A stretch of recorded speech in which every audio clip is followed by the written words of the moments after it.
Hello and welcome to the Ultimate Gaming Chat podcast. I'm Sniffer and that's Johnny over there. And we're going to have a little chat about games. That's what it's called. It's called Ultimate Gaming Chat. So what we're going to do, we're going to chat about games. How you doing? You all right? I'm doing well, and thanks for having me today. Oh, that's absolutely no problem. Yeah, my pleasure. My pleasure. Ah, amazing. Now How I'm are going to you? start off. Hey, what's that? Sorry? How are you? Well, I'm all right. Thanks. I'm happy to be here. Look, what I am going to say is that there's been a long gap between podcasts. I might have wanted to do at least try and fit one a week in, but we can blame Beeps for that because he gave it all the chat. Oh yeah, that kid. I don't know why he's turned into Bone, our kid, right? But anyway, he gave it all the chat, and to be fair, he did do the Games Master ones. Now nothing. So now I've got Johnny to do some stuff, right? Which is brilliant, and thanks very much. Thank you for doing it because I need someone to do it. Really Before I appreciate go, it. And can I just say, yeah, of I course. will Listen, of never, course you can. It's chats. Do chats. never, ever be able to replace Beeps. So, Well, we're it not. just, We're not trying I to know he's been replace him. busy, but yeah, it's just even to have my name mentioned in the same sentence as him is a privilege. So, Well, that's very kind of you to say. You're expecting him to watch this, which he probably won't. All right. So you've tried to be all nice and amazing to him.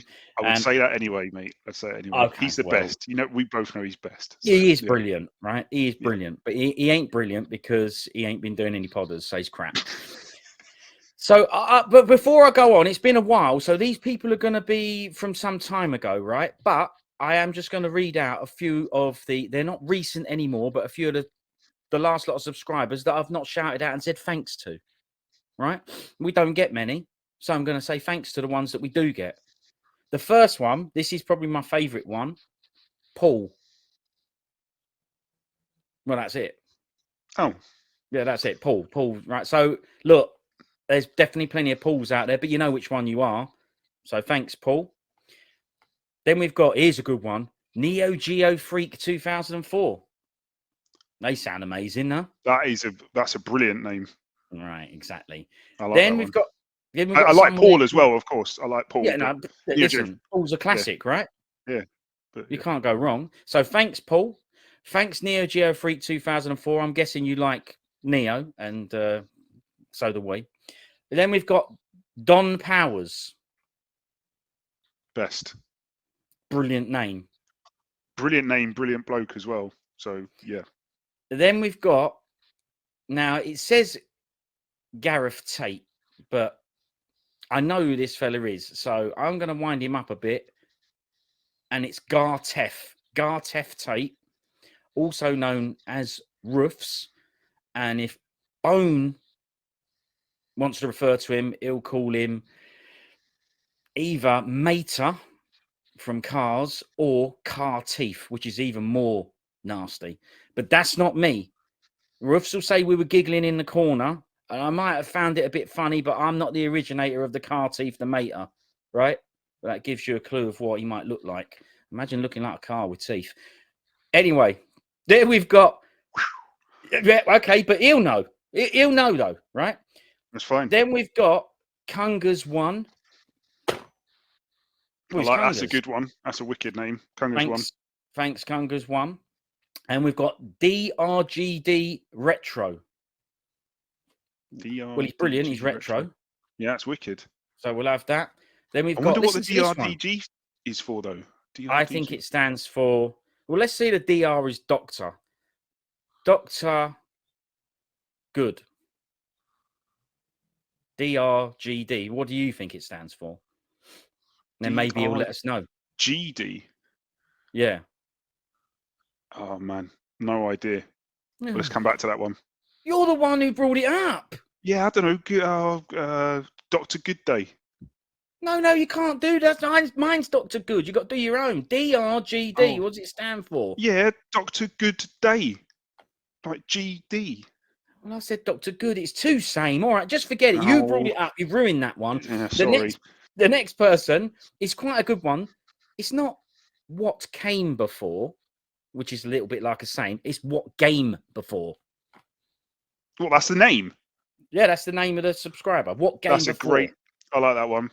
That's really good. So yeah, I like all of them, just to be clear, but that's a good one. I really like that. Yeah, one. of course. Yeah. What game And then before? this one, this is definitely because of beeps. So this guy, I would say, he's here for the beeps. With the beeps ain't here, don't mean I'm not going to shout him out, but I know it's Beeps' mate, and it's any old username. Oh, So that's a good one. He chose any old username. He don't care what the username That's is. a good one. But I wonder if his password is the word password. Brilliant. Maybe it's any old password. You better change that. Any old. Yeah, I was going to say quick. Change it quick. Yeah. Yeah. Now the next one and the last one, and this one was recent. This one was only the other day, so it is actually a real recent. It's okay. It's spelt with a J, but maybe because it's a bit Spanishy sound, it might not be. But I'll pronounce it as an English bloke would. Jogos or Jogos e video games da minha vida. Jogos e video games da minha vida. Look, thanks very much for subscribing. You're in for a treat now with this podcast. You know what I mean? Are we going to say it's a J, or are we going to do the change and change it to an H? I'd have to see it spelled out, to be honest. So I'm not even going to try. I've just told you it. Jogos. Yeah, but I still don't know. Oh, no, but it's done the that other version again. It was the other bits after, wasn't it? It was like Right. What was the other bit? Just the first bit is the one where we're debating whether it's a J or an H. But you need to know whether it's a. All right, yeah. Okay, well, it's context, isn't it? Once you got the rest of it, then you can kind of go, oh, well, based on the rest of it, I reckon the beginning bit says, I reckon it's a H. Well, this is exactly the same as what you've done with the DRGD. You brought it up, and then you never had an answer, and then you stole my answer. And this one you brought up, and then I'd have to see it written down, and I spelled it out. Look, we'll make this easy. That's the end of the subscribers because we ain't got none. But now, well, welcome. Yeah, but exactly. Welcome, and thanks very much for subscribing. Comments. There's only one comment I want to bring up here.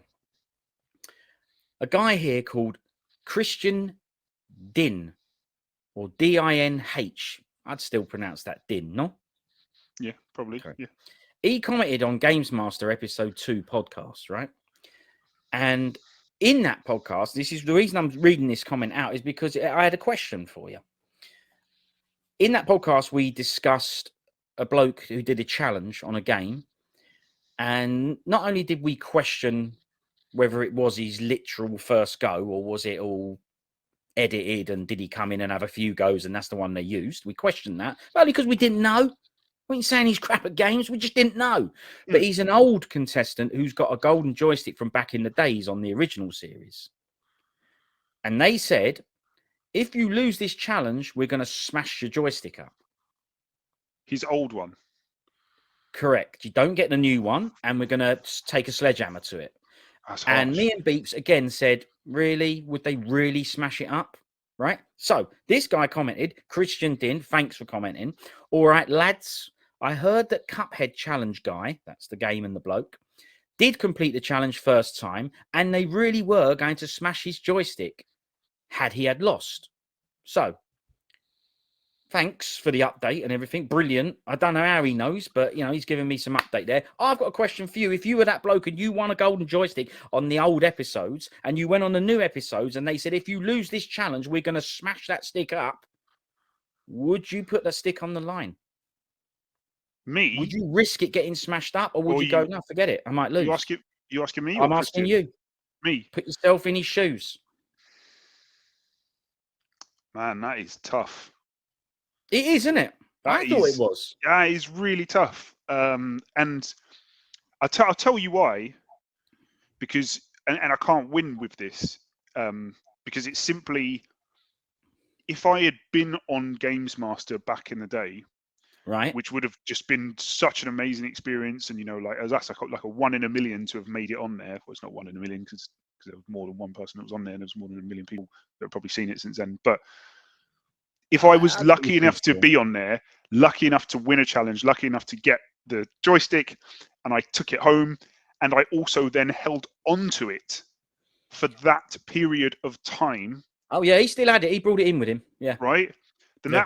that just by default, that means that I care so much about that stick that I've held on to it for all of these years that no, I probably wouldn't bring it in and let them smash it up if I couldn't do that challenge. And that's not to say that I would shy away from the challenge or I'm not a gamer or any of that kind of stuff, but I just say, well, no, that means a lot to me. I'm not going to let you smash it up just for entertainment's sake. So no. And Well, the reason I say I couldn't win with that is because the flip side of that is, had I won that golden joystick and didn't care enough about it to the point where I go, well, bring it in and smash it in, then I probably still wouldn't have it. I probably would have just thrown it in a bin ages ago. So it doesn't matter either way.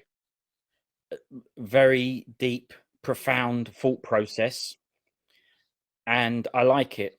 I didn't go so deep, but I had a little bit of time to think about it. Obviously, I got you on the hop, but I have to say I'm the same. If I've got that stick, I just would have said to him, look, I'll come in, I'll do the challenge. I like the idea for the show, and I'm pretty confident I can do this challenge and do this game. But the consequence, I know that's what made it exciting, if you like. It wasn't exciting, but I know that was the whole point, to try and make it exciting, is the sticks on the line, and we'll smash it up if you foul. But I'd be, no, forget it. I want the stick. Of course I want the new stick. Of course I want to be a double title holder, right? This is what's on the line. He can have 2 sticks, and he did win, and he got the 2 sticks. So there is that in your back of your mind going, yeah, but if you say no, they won't have you on, and you go, don't matter. I've been on the original. I don't need to go on this one, right? And you won't be a double title holder. Are those things important enough for you to risk losing a stick? Because you might not lose it. You might get the win, and now he's a double. Now he's a double joystick holder. So in this instance, in hindsight, he has done the right thing. But I agree with you. I think I'd go, nope, you ain't sledgehammering me joystick. Sorry. Can I ask, and Of course. I don't know if you know this, do you know what game he played back in the day to win that first arcade stick? Sorry, the first joystick. Look, honestly, it probably, I don't remember, but it probably did say it on that episode, but I can't remember, so I can't answer it. And yeah, it doesn't really matter. But the reason I say that is because No, it's quite a good question. Well, I was going to say Cuphead is nails. And for me, that's the difference, because if the game that he played back in the day was relative in terms of its difficulty, then, you know, I'd like to know how that compares versus the modern day challenge that he had, which was Cuphead, which that game is nails. Everybody knows that game is hard. And even if you're really good at it, you could still get sniffed out. So, you know, I'd like to know, like, if it was, you know, like, let's say, for example, the original Games Master challenge was that he went on Games Master and he had to do, you know, like Sonic, like Green Hill Zone, like level 1, and it was whoever completed it first, like, you know, with the quickest time. Or fastest or whatever, yeah, that's whoever the quickest time, fastest. You kind of go, well, that versus having to, like, nail a Cuphead level or a Cuphead boss, they're chalk and cheese. I'm sorry. Correct. You know, well, agreed, depending on your competition back in the day, like whoever you were playing against on that Green Hill challenge. So I do think that factors into it as well. But like you say, with hindsight, yeah, right thing to do. He's got 2 now, absolute best, legendary status. So well, that's right. But look, thanks, Christian, for doing the comment and everything. But we spent loads of time on Games Master. And I don't want to. And we've done chats with Games Master. There's a podders on it if you want to watch it. But he's raked it up, and I appreciate it. And we've covered it. But that's it. I'm moving on. Okay. First thing I want to chat to you about is, have you got anything you've picked up recently? I'll show you what I've got recently. You know, a game. Have you picked up a game recently? And I'll show you one that I've got. There's many that I could have chose, and I didn't choose this specifically because, oh, look at this. This is amazing. No, this is nothing to do with, look at this. This is amazing. It might be amazing. I'm just saying I picked it up because it was within arm's reach, and I went, right, okay, well, this will do. And I do quite like it, but I haven't played it. But anyway, so the one I'm showing is PS Vita, Michael Jackson, The Experience HD. That's right, you heard it. Right, HD. Let's see if we can get on with it. Anyway, right, there you go. Yeah, all right. Yeah, now, right. Let me just read you some things here. His music, his moves is your experience. I mean, it's called Michael Jackson Experience, so they're just agreeing it. But let's just see, does it sound good? Does it sound good? It's the ultimate dance experience at the tips of your fingers. PS Vita tips, right? Know what I'm saying? Right? Yep. Yep. It includes 15 smash hits. Well, that ain't crap, is it? I mean, you know, plenty there. And you've got to draw shapes on the PlayStation Vita system's touchscreen to dance along to the beat. We know that ain't going to work. It's not going to, is it, the touchscreen? It might do. Live the magic that comes from the King of Pop's music videos and pull off your best moves in exciting freestyle sequences. And then there's an online mode, which probably don't work anymore. I just like physical PS Vita, so that I didn't get it because, oh, brilliant, I've been waiting to play this brilliant Michael Jackson game. It wouldn't have mattered what it was, right? It was of no consequence. It was a PS Vita game I didn't have, so that was it, right? So that's why I bought it. There's no other reason. But do you remember Michael Jackson's Moonwalker on the Megadrive, and how brilliant was that? Yeah, I do. I do remember Michael Jackson's Moonwalker on the Megadrive, and actually, that was decent. That no. Yeah, so back in the day, like when I was a lad, when I was a nipper, I didn't actually have a Mega Drive, but my uncle did. Shout out Uncle Kevin if you're watching this. He had a Mega Drive, and every time I went to his house, I would play it. And does from Uncle memory, Kevin still own the Mega Drive? No, he doesn't. Well, not as far as I'm aware. Oh, I'm pretty sure he doesn't. Okay. He doesn't. Look, there's no better time to reconnect. I don't know if you see Uncle Kevin, if you chat to Uncle Kevin, but now you've got a perfectly good reason. Ask him. You had a Mega Drive and I didn't. Have you still got it? Out of interest. I'll ask him. I can pretty much guarantee you he'll go no, and I don't know where it is, and God knows when I got rid of that, because it was. I mean, look, I don't want to give my age away, but that was a very long time ago, and I'm pretty sure if he still had it, I'd know he still had it. So yeah, he might surprise you, and I'd be interested to know. He might. Anyway, he might. Carry on. He might. Yeah, I don't think he will, but he might. He might even say, "I got rid of it and I regretted it." I wish I had it. Was it a Mega Drive 1, Mega Drive 2? Look, there's chats. Well, do you know what? Get Kev on here. Now that I highly doubt is going to happen, but I'll ask him. Do you know what would be amazing is if I asked him and he went, "It's funny you should ask about that. It's been in a box in the loft for years, and I pulled it out the other day and plugged it in and had a smash on Michael Jackson's Moonwalker." Can you imagine that? I can, and some people would call it a coincidence, and it would be more than that. Yeah, especially after some of the chats we've had lately. Right. Yeah, but anyway, coincidences are starting to be. Yeah, these serendipities. I mean, they're just too. Correct. They're too regular. They're too regular. Yeah, two powers. So, so anyway, so getting back to the point, he had, from memory, he had 3 games on that Mega Drive: Altered Beast, US Gold. I can't remember the full name of it. US Gold, like Olympic business. I think maybe Summer Games. I don't. But one of those. It might have just been called US Gold. I think it might have just. Yeah, because I know Yelland loves that. He had that on, I think, Master System, and he said that was an amazing Olympics game. Played it loads with his bro, so he's into that. I'm gonna have to check. Sorry, because it's gonna That's all right. Me otherwise. Now, while you're checking, the Moonwalker game probably. I don't know for sure. No, sorry. Altered Beast was probably packed in with a machine. It wasn't. He had separate cartridge and he had box. Oh, right. As in terms of like the bundle, he might have bought the console with the game. It typically was bundled with the machine. Sorry, right. It was called Olympic Gold, and it was actually the Barcelona 1992 Olympics. Brilliant. US Gold official license. It also had the Coca-Cola on the front as well. I don't know if you can see that. Can you see that? I can see it. Yeah, Coca-Cola, proper, licensed, branded, official version. Powers. So he had that. He had Altered Beast also boxed, and he had Moonwalker boxed. And I used to go there, and I used to smash up all 3 of those games for as much as he would let me.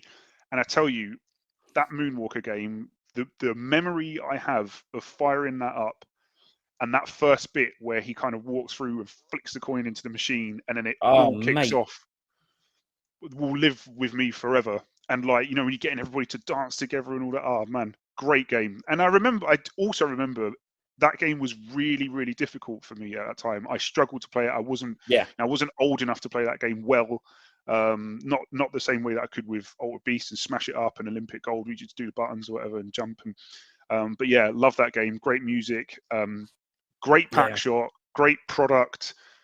Perfect fit for the Mega Drive at that time when you consider like Mega Drive's position in the market versus Nintendo, particularly in this country, not necessarily like kind of Japan or anything, but yeah, amazing. And really interesting actually, sorry, that you brought up this Michael Jackson game now, because I mean, depending on when this goes live, I don't know if you've seen this revelation that it's just been confirmed officially by Sega that there was this rumor that Michael Jackson had worked on the music for Sonic 3 for years and years and years, and everybody wasn't sure if it was true or not. And it's only just come out. I didn't know that. I'd not heard that. So good bit of info, yeah, get out there. The netizens will tell you. And Sega confirmed it. They said, yeah, he did. Michael Jackson like officially did work on the music for Sonic 3, and it's been a massive secret up until now.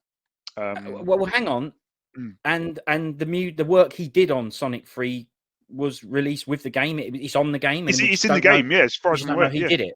That's as far as I'm aware, I haven't read all the stories properly and checked it all out, but yeah, like and like we all know that he was a huge video game fan and that he loved Sega as well, and that he was heavily involved with Sega for a lot of projects, not just that, not just the Moonwalker game, not just Sonic 3, not just, he's in Space Channel 5 2, for example. It was on Dreamcast and stuff like that. And there's loads of other connections over the years. There's loads of pictures of him at the Sega head offices in Tokyo and all that stuff, doing thumbs up and all that. And yeah, it's wicked. So yeah, I do remember Moonwalker, and that was a great game. Yeah. See, this is why it's Ultimate Gaming Chat. we held up a Michael Jackson game on Vita, and look where it led. Do you know what I mean? Look where it led. Can I ask, because that's a little bit small, was that the one that Ubisoft published? Let me try this method, right? So if I'm chatting about the game, I could go bang. Oh, and yeah, there we go. Yeah. Yeah, so your green screen thing like interferes a little bit. Yeah, so Ubisoft. So I'll tell you another thing as well. So mate of mine, and let's not go down a rabbit hole on this one, but RP Begaso. Oh yeah, okay, all right. Yeah. The boss, the man, the myth, the legend. That's I know. It's into the coders, isn't he? Yeah, we were talking about this a couple of months ago, and he said that he has that same game on Wii. Nintendo Wii. This one, the Experience one. Yeah, the Michael Jackson Experience on Wii. It's either that or it's I was thinking Just Dance or something, but no, it's not. I'm pretty sure it is actually that game on Nintendo Wii. And he said it's wicked, and he plays it he used to play it with his son, and he said it was wicked game. This is unbelievable. So now we've got the Soul Hutty, the Beggar Soul, who's been playing this on a different format, but this is unbelievable. Yeah.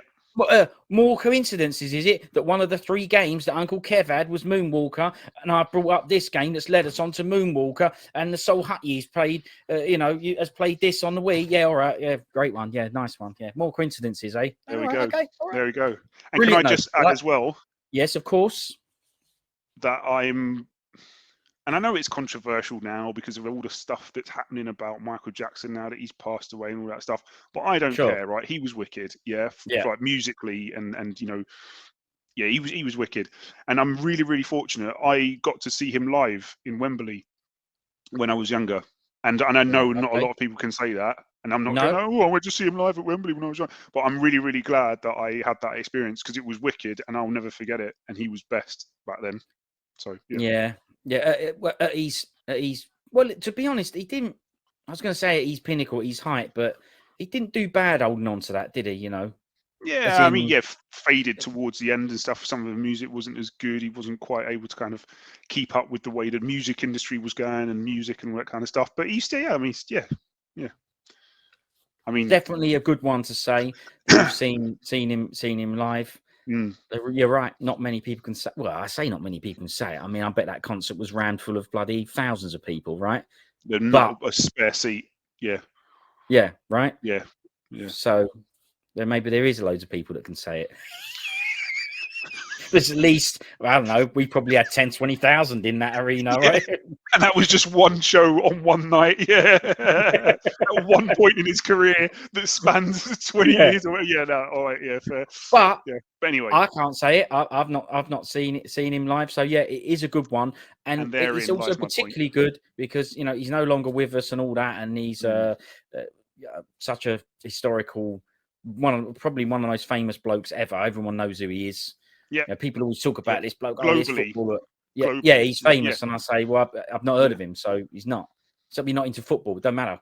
I know David Yeah. Beckham. He's a footballer. He's famous. Do you know what I mean? Yeah. Or Yeah. more like you say, more globally, more widely famous. Mm. So everyone knew that bloke. So Yep. it's a good one, and it's good to And try and see. I know you didn't do it before he got done, but it's good to try and see these people because there's a lot of people that I like, whether it be an actor or whatever, and they're in films, and I can't meet them even if I was rich and could travel the globe and meet them. They're not here to be met. And so it's a good one. I'd also add as well that Or see him perform. Sorry, yeah. I believe from memory it was when he did the history tour. So to your point, it was actually at a point where he was really at the peak of his career. It wasn't one of those ones where like you see, like, I don't know, I can't think of an artist off the top of my head now, but when they've kind of done the rounds, they've gone up, they've come down, and then they're just kind of randomly doing gigs, and they're all old and are on stage and they haven't quite got it, and they're just relying on the songs and not necessarily still got. Duran and all that. Yeah, or like, I don't know, they've like, done loads of new stuff, but no one knows what it is, so they go and sing Wild Boys, and everyone goes, me. Oh, yeah, or like The Who, or Rolling Stones, or there's like Paul McCartney, and he's like the last one, but he's still doing the songs from when they were all alive and all that. Of course, I'm not taking anything away from all those artists, but it's not the same. But like, I saw Michael Jackson when he was in his prime, like he was on stage, moving well. Do you know what I mean? It wasn't like he's an old, washed up man that's like hanging on to like his past. It was like he was the man. Like that album was like #1 in the charts at the time. There were like 3 songs on that album that were in the top 10 at the time, not just in the UK, in the US, in Europe, in Japan. He was like everywhere. It was, it was at the point where people were going to see him and they were fainting and going like, and they get carried out on stretchers, and they had ambulances outside just going, calm down, like he's just a bloke, and they go, like it was nuts. So yeah, it was. You've got to experience it at its height. Yes, yeah, so really good. It's and mad, obviously this manic height. This is Ultimate Gaming Chat, not Ultimate Michael Jackson Experience Chat, but I'll get that out there. So anyway, right, yeah, but now I have 2 questions for you. Number 1, how much did you pay for that? And number 2, have you actually played it yet? Okay, I've not played it yet, and I paid 12 sheets. That's not bad for a video I think it's good for a physical Vita. I'm more than happy with that. So yeah, 12 sheets, which I think is good. Like I said, it don't. What about that down there? That brilliant. Yeah, that's the old Moonwalker little logo thing, wasn't it? What was it? What did it have the name on it? Yeah, that's amazing. Because that was on everything. Yeah, that was like his entertainment trademark that was on everything that was like officially good, isn't it? That. Yeah. What does it actually say? Something ink. I can see something ink. Yeah. All right. Well, yeah. I can't answer that. We'll get back to that. Yeah, right. It was on his albums. It was on the video games. It was on any sort of like officially licensed Michael Jackson product. You'd have those his little like moonwalking kind of like he's up on his toes. Yeah, bit tight to read that. Yeah, but look, ask Kev what's happening, see what's going on. And by the way, so you don't have the Megadrive, so you don't have the games anymore. Let's just presume that. So what? All right, Uncle Kev, do you remember the Megadrive you had? And I used to come around and play those games that you had. Do you remember the games? Blah blah. Have a chat with him. Yeah, we'll do. Thanks. Now, wrong with that. You've got it's in your head now. Why not have a chat with him? But you're right. That flipping intro where he comes on and kicks that coin or whatever. Yes. Woo! Yeah. Brilliant. And this when the special move. He done a special move and he made all the blokes, the baddies, follow his moves, and they were like, flip, Jesus, I can't keep up this, bang, and then get done. Yeah. That's what I was saying. He's making them all dance together and stuff, and you do the lean and all that. Yeah, it was amazing. Too much for them. They can't handle that. Yeah. Yeah. He's him making them do his moves. Yeah. Absolutely amazing. That's my little pickup. Have you got anything to show? You don't have to. Yeah, I do actually. So you said something like a recent pickup, and I've actually got the most recent pickup. So not just something I got recently, but it is the most recent one. Let's have it. And it's actually the Sega Astro City arcade stick that was released as part of the Sega 60th anniversary. Okay, yeah, you had to do it. You had to do it, didn't you? Hang on, stay there. I'll do this version. Hey, all right. Can you see that? Look at that. Look at the size of it. Mate, you took the words right out of my mouth. Look at that. Is that not wicked or what? Holding that for that long? Are you muscle business, are you? No, it's not actually in there. It's just a box. Oh, Because I figured you probably that's a good want to thing, see though. it. It means you're using it. Well, yeah, I was using it last night. I was playing Third Strike Oh, well, there on my you go. Dreamcast. Yeah. So you get the side of it as well, and that shows the little Astro City Mini cab Yep. they released. The other side, same picture, and in the back. Now, obviously, this is a European one that was released in conjunction with Just for Games, who I believe are, where are they, in France? Is that a French company? Are they Yeah, British? I'm not not too sure. sure. Can't remember. Yeah. European. But anyway, so you can see it's got the CE, it's mirrored, CE on the back there. It's all in Ingers, of course. Yeah. It's got, it's got showing the buttons. It's going, compatible with the Astro City Mini, 37 games, all that kind of stuff. So yeah, what does it say? Supports Astro City Mini, sold separately. Lower center of gravity design, using parts equivalent to a full-fledged 6-button arcade controller for the best experience. I'd have to agree with them. It is a really good experience using this stick. What is on the back? Excuse me. Hey, get Obviously, the in. green, because there's a green screen here. green There, screen. anything green Amazing. disappears. But Absolutely yeah, amazing. for use with this, right? For use with that. That's exactly Not what it's just for. that, but yeah, go on. Carry on. USB connection. Yeah, 6 buttons. Yeah, look, whatever. That's enough for the box. Let's get the actual thing out. So, let's have it. Let's go.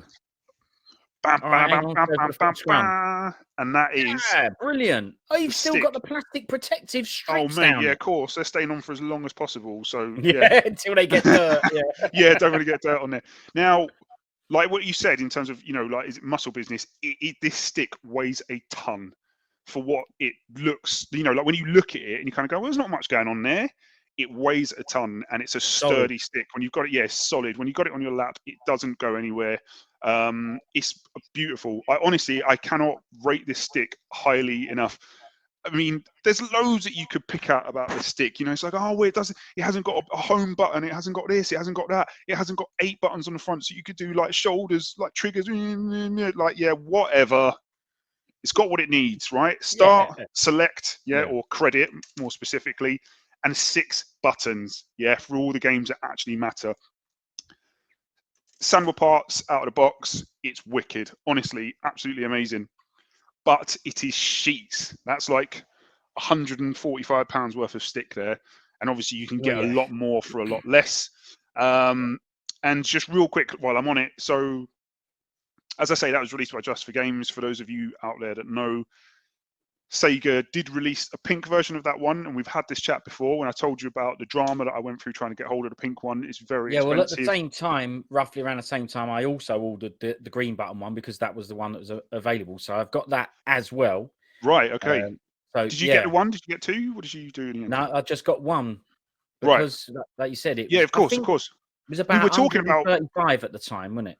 That's right, yeah. Roughly. And we were saying, we get the green one, then hopefully the pink one will come out, right? And then we'll get the pink one, right? And then obviously or become available to us, Exactly. Didn't happen. Now I know who was it in the end? You didn't exactly wait very long.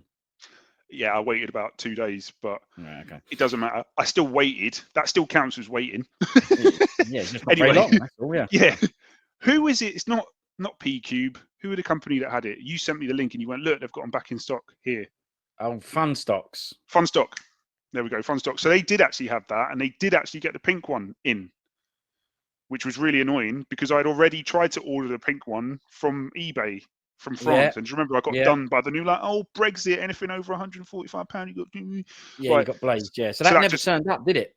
Well, no, but on purpose, because I just left it in customs. I was like, I'm not paying 45 quid to bring that in for the difference of 37 pence. Like, honestly, it was 37 pence over the threshold for what you need to be under to not get hit by the customs charge. Ridiculous.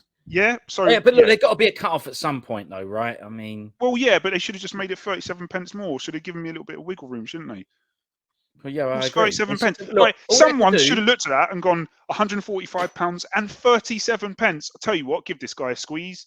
They also should have had well, what is it? And gone, oh, hang on, it's a Sega stick. Come on, we know this guy's. Let him have Send it over. Let him have it. Yeah, he's obviously really cares. Let him have it. Like, so anyway. So what did I do? A kangaroo sack or something, is it? You know what I mean? Just send it over. Thank you. Well, that's the reason you don't work there. Anyway, so true. What did I do? You know what I did, don't you?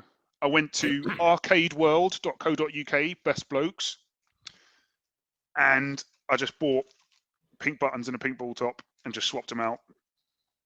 So so you kind of missed a bit. You bought 2 green button yes, versions. sorry, yeah, that's the main bit. So yeah, so I left that one on eBay, sent it back. Sorry to the seller, but I'm not doing that.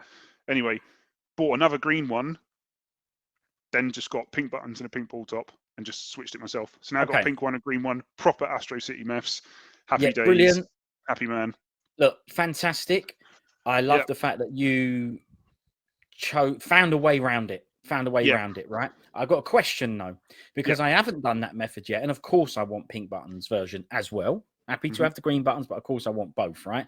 Even though someone's going to tell you you don't need both. It's lots of people who tell me you don't need any of them, right? We both know that is a considerable purchase. It's a hell of a lot of money that we could do with not spending. 100%, yeah. Right? Especially for an arcade stick. And recently I did unbox. I unboxed that vid and I had a look at that stick and I vidded it, but I just haven't made a vid of it yet, if you know what I mean, because obviously I have other things that I want to do with it. But I have actually opened it. And the truth is, it's exactly what you said. Once I opened it and had a look and I pulled it out and it had the anniversary logos on it and this, that, and the other when you opened it, I just went, nah, I needed this. I'm not annoyed at all. I had to be done. I don't feel bad. I don't feel cheated. It's brilliant. It was heavy as out. And I can't help it. I may never, ever plug it in and use it. At least you actually have done that.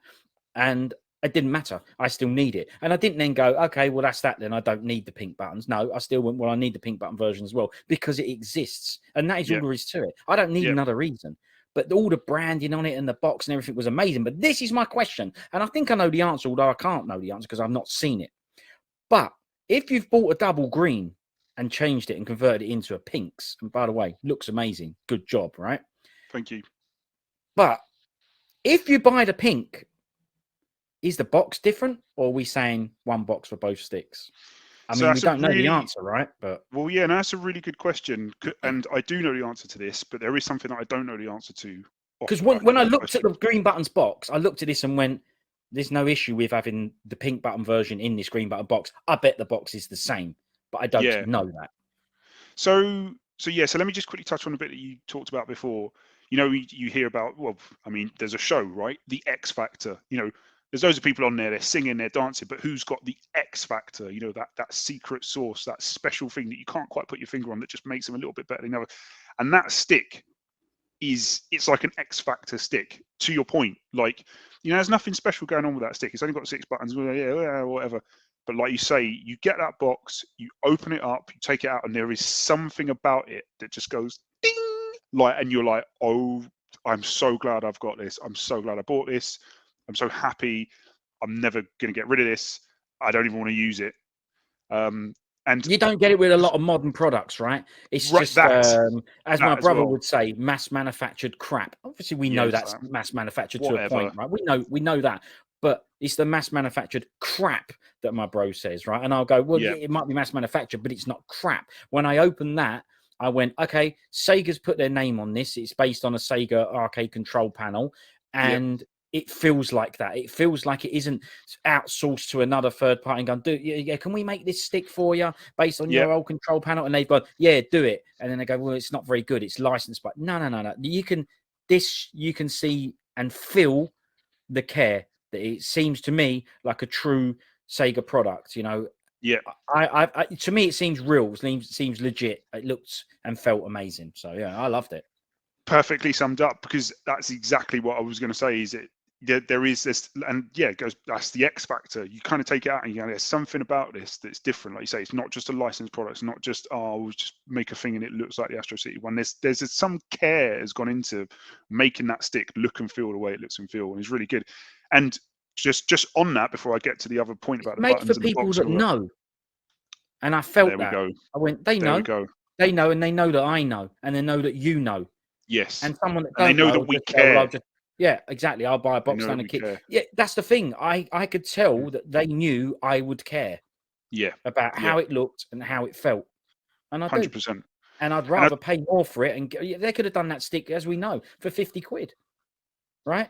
But it would have been crap. I still would have got it. But this, Yeah. I felt this and went, no, I know why. I know why this is dear. It deserves to be on the higher end, the expensive side. Deserves it. 100%. And there's a whole bunch of videos on YouTube and there's forums and stuff, people modding it. They're taking out the PCB and they're putting brick boards in to make it universal and that kind of stuff. And everybody says the same thing. So you open the thing up and there's nothing inside. There's nothing in that stick that justifies that price tag. Nothing about it. It's like, yeah, standard Sandwood parts, whatever, blah, blah, yeah, whatever. But yeah, I mean, it's not getting to the build quality, the way it's put together, the attention to detail, the aesthetic, the colors, the styling of it, everything. It's like you said, it's made for people that care. It's made for Sega fans. It's made for, and do you know what I'm going to say? It's made for people that were there. You know what that means, because there's a lot of people now that are into games, they enjoy games and everything. Of course. And Yeah. they've unfortunately, because of the way the world is, they never had that experience. They never had the experience of being in an arcade. They never had that experience of what it was like to feel, an arcade cabinet in an arcade, to be there in that moment at that time, the ambience, the vibe, just what was happening at that time. And I tell you, there's something about that stick. You take it out of the box and you use it. And for those that know, for those that were there, you just get transported right back. And it's like they properly, pick those little nostalgia strings inside you. You get it inside. Oh my, yes, I was there. And it's emotional, man. It moves you. But anyway, Listen, they need us, right? Because otherwise they're going to bother to bring that out. And they know it's a niche market. There's only a handful of us that really want it. Yep. And that's why I respect it, because if I didn't buy it and if you didn't buy it, who the hell is it for, right?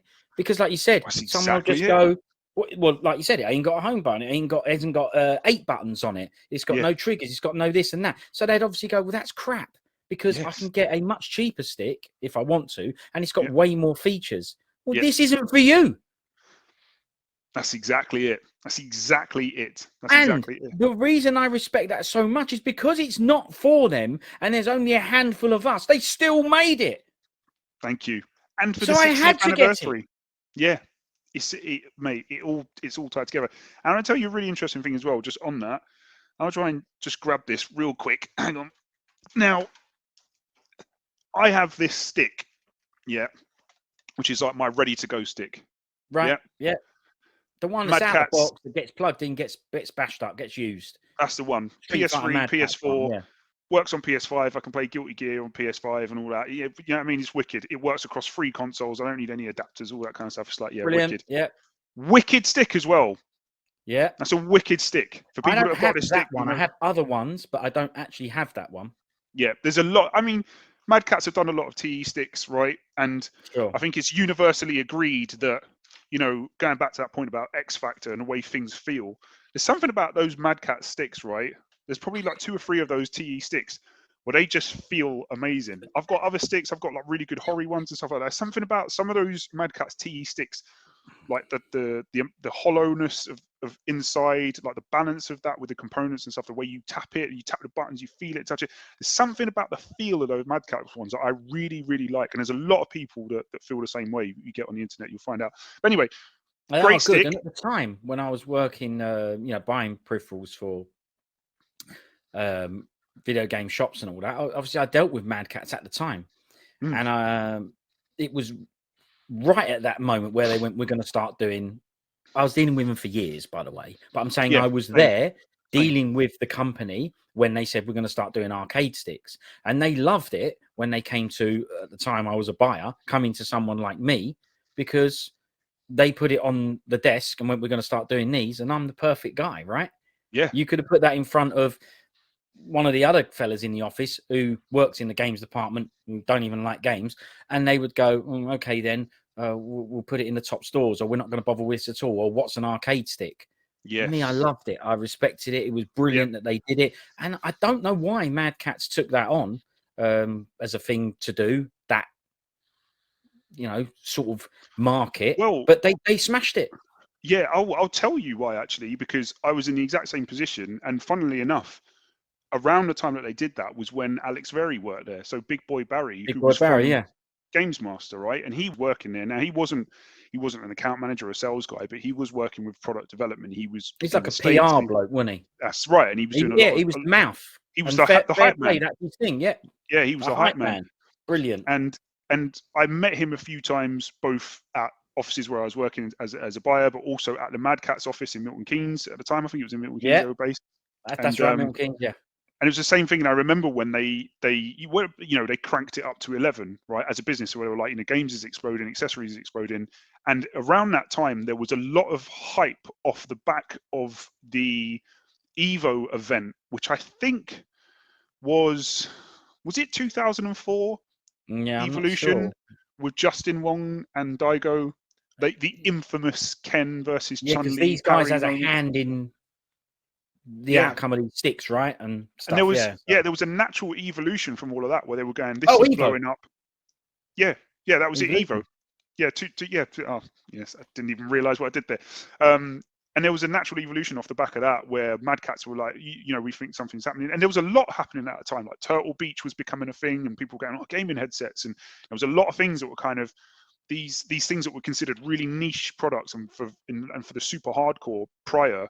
And like you look at arcade sticks, it was a market that was kind of dominated by like Hori at that time and all that kind of stuff. And Mad Catz were like, we're going to make a play for this stuff, and they were really getting into it. And because they had passionate people like Alex Very that was there, and they were talking to passionate people such as myself, and I remember being in there looking at these products as they were being developed, and we're going, look, we're putting Sanwa parts in this out of the box. And I remember going, oh my god, that's absolutely amazing. And they're going, and look, and we're making this like this panel really easy to move so that you can mod it easily. Yeah, exactly. And I was like, oh my god. And it's like, people weren't talking like that at that time. People weren't thinking like that at that time. And I remember when they said, we're going to get into partnership with Daigo, we're going to sponsor this guy, we're going to do this, we're going to do it.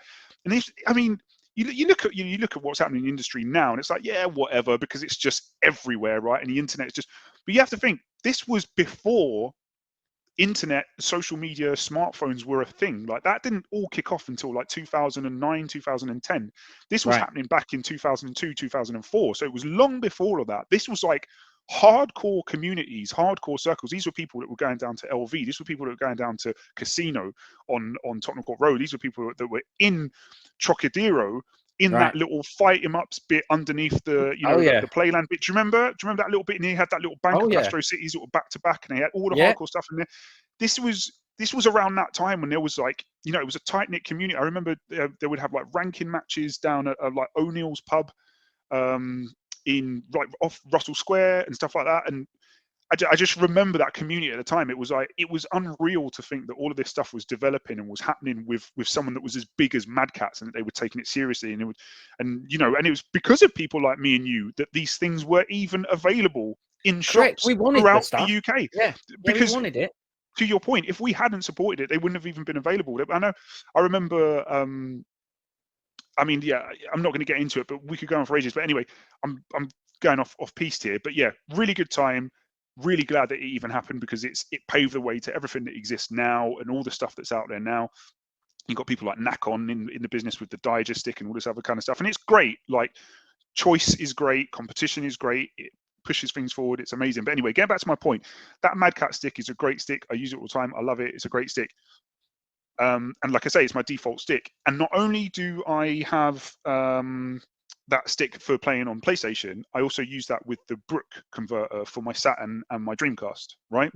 Yeah. So I'll plug that in and I'll do all that kind of stuff. So, and the other day I was playing Third Strike with that stick, and I was like, I need that Astro City, man. Something's not right here. Like, it's a really weird thing. Once you use that Astro City, it's like you can't go back. Like, I can't go back to another stick now. It's really weird. And I was straight in the cupboard, took the Astro City out, plugged it in, and I was like, yes.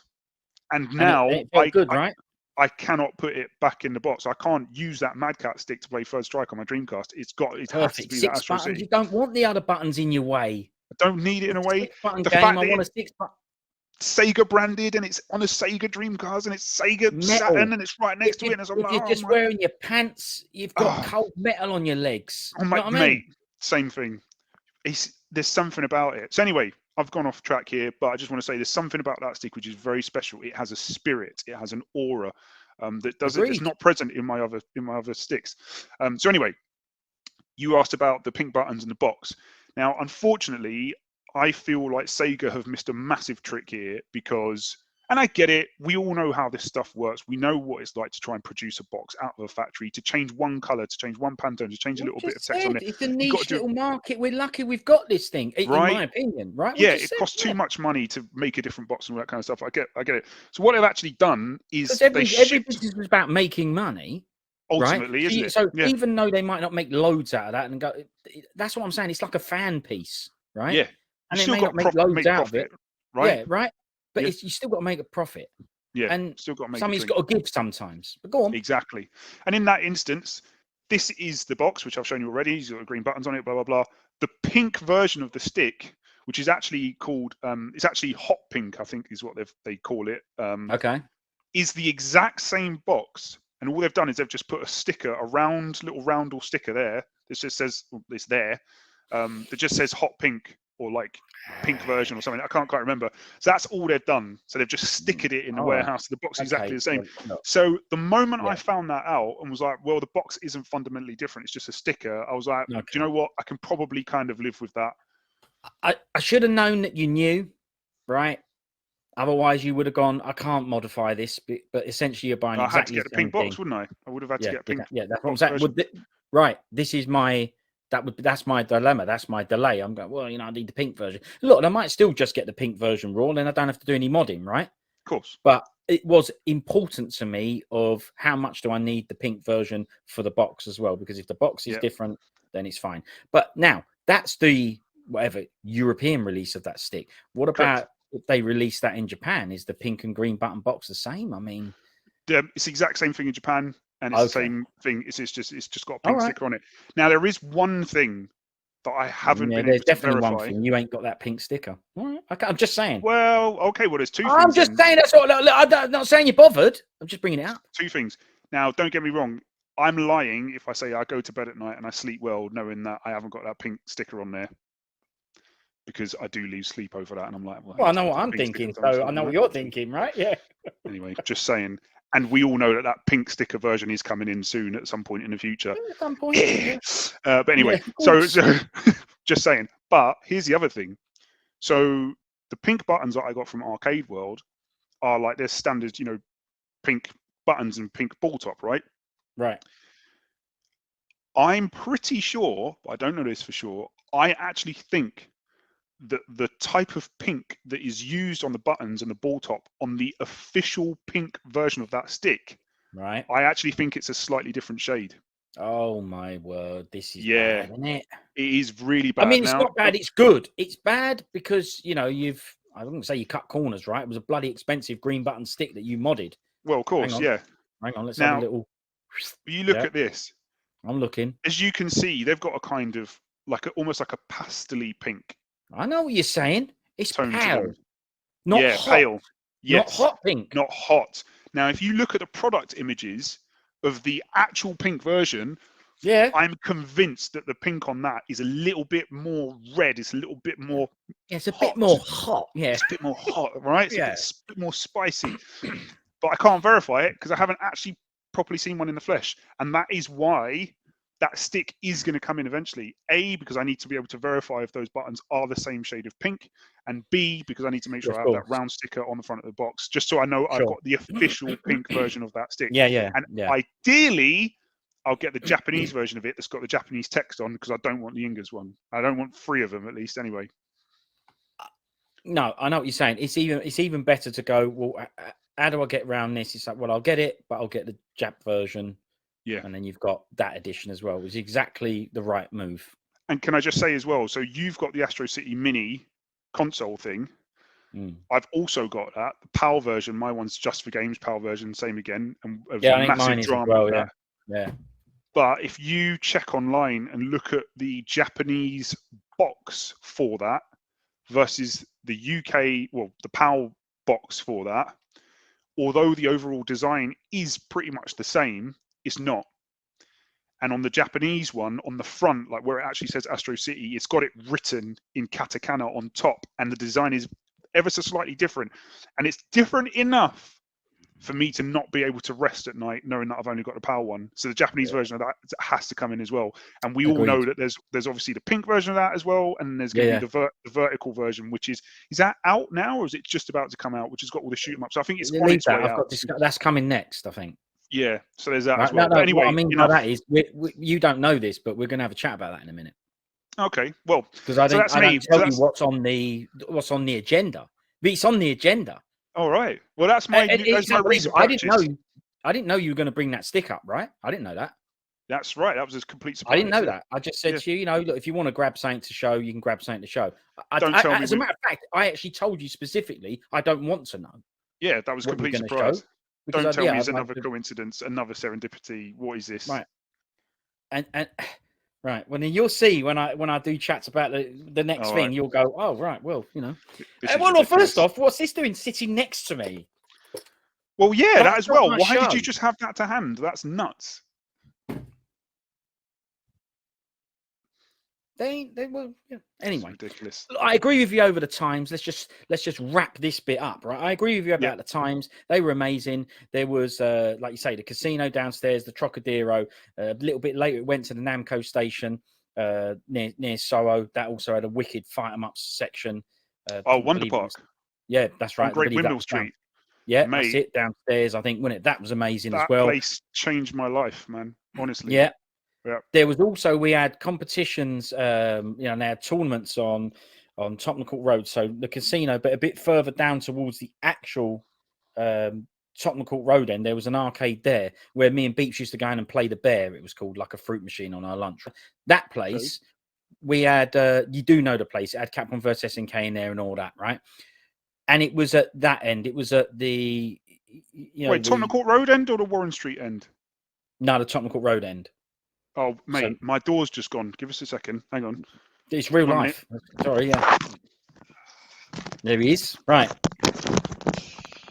And he's back. Sorry. Right. Yeah. So what end were you talking about? Was it at that end, right? Near Tottenham Court Road end, near the station. Tottenham Court Road end. Okay, yeah. It was a decent arc. So you only need one fight 'em up in there, right? Oh, of course, yeah. And the bear, Beeps will know what the bear is, right? That used to sheet us up sometimes, so that was pretty good. But in that arcs, they held a tournament that me, my brother, and Burns went to, but it was also cosplay as well. And believe it or not, we're not those kind of guys. We're shy and reserved. But the scene was so interesting and enjoyable and fun. And the people, even though they weren't my friends, I didn't know these people, because you kept seeing them down in Namco and you kept seeing them in the arcs, you gave them the nod. And all that. You gave them the nod, right? You gave them the nod. You're not my mate, but gave them the nod. But then they would start going in the tournaments, and you'd give them more of the nod, or you'd learn stuff from them and that. And then you thought, well, if they're going to dress up, I'm going to dress up. So my mate Burns, he dressed up at Robert Garcia, and me and my bro did the Ralph and the Clark. Honestly, it was brilliant. We loved it, enjoyed it. People turned up. There was photos. We even came across the photos recently the other day, and because my bro was clearing out some stuff and came across some of the photos of us, which I'll talk about at another point, right? Because I've got the photos, but I haven't planned to chat. I didn't know we were going to lead on to cosplay of King of Fighters characters, did I? But like I said, that time, that was pre-Mad Cats, but it was all the build up to this. And eventually we loved Arcs. Arcs was there, and we could play these real cabinets. But as that started to dwindle and the conversions became really good at home, and they were starting to get the online as well. So I remember Xbox Live on the original Xbox had Third Strike and stuff like that. We wanted the sticks, and Mad Cats were right to jump on that, So and can I just say as well?